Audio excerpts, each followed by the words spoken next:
Welcome to a story of courage, conviction, and the relentless pursuit of truth.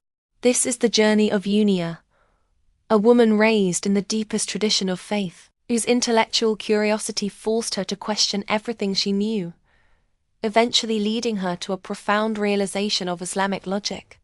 Yunia was not just a casual Christian. She was an architect of her church community. Raised in a devout Chinese Christian family in Jakarta, she was a champion of Bible quiz contests, a dedicated Sunday school teacher, and immersed in every activity the church offered. But even amidst her dedication, the smallest questions began to take root. Growing up alongside Muslim friends, she saw differences, felt isolated, and began to wonder. Why the conflict? Why the division? At the tender age of 12, her mind, driven by logic, began to compare the core tenets of Christianity with those of Islam. The first major obstacle was the concept of the Trinity. How could three be one? How could a single, majestic, eternal God be described with such apparent contradiction? She vividly recalls the confusion, the closing prayers describing the three in one, a phrase that fundamentally undermined the very idea of Tawhid, of absolute divine unity. But the pivotal moment, the argument that irrevocably altered her course, centered on the most central concept of Christianity: the crucifixion and atonement. The question is brutally simple, yet overwhelmingly powerful. If you were truly devoted to Jesus, and you saw him about to be nailed to the cross, would you try to save him? If you choose to rescue him, you prevent the crucifixion.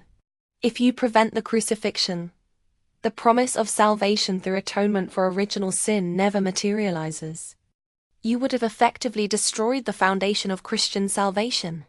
Yet, if you choose to stand back or, God forbid, actively help the soldiers crucify him, you are supporting the murder of your own Savior for the sake of doctrine. You are actively participating in the death of the one you claim to love. This is the ultimate paradox. How can love and logic coexist in a scenario where the murder of the beloved is necessary for salvation? The logic deepened further when she considered the role of Judas Iscariot. If the crucifixion was preordained by God to save humanity, then Judas, who betrayed Jesus, and Satan, who perhaps whispered the temptation, were not villains. They were essential players. They were, in the most shocking sense, contributors to salvation. This realization shattered the narrative of morality and logic she desperately sought. It was then she turned her focus fully to Islam. She was immediately struck by the intellectual honesty and structural integrity of the faith. She admired the preservation of the Holy Quran, guarded not just in text, but in the hearts of millions of Hafiz, a protection mechanism ensuring its pure authenticity, unlike the endless revisions and versions she had encountered in the Bible. What was initially perceived as injustice in Islam, the roles of women became, upon deeper study, a profound source of dignity. She learned that a husband bears the spiritual and material responsibility for his wife, that the spiritual security and honor given to women, particularly the supreme status accorded to the mother, spoke of a refined system of justice and honor, not suppression. Her logic confirmed. Islam provided the clarity, the peace, and the absolute unity of God that her heart and mind had always craved. Today, Yunia stands before us, not broken by doubt, but strengthened by certainty. Her decision to embrace Islam is a testament to the power of rational inquiry and spiritual bravery. It is a moment of profound significance, a choice born of independent thought and deep conviction. She has chosen the path of Tawhid. Now, let us witness her take that sacred step, the declaration of the two testimonies of faith, the Shahada.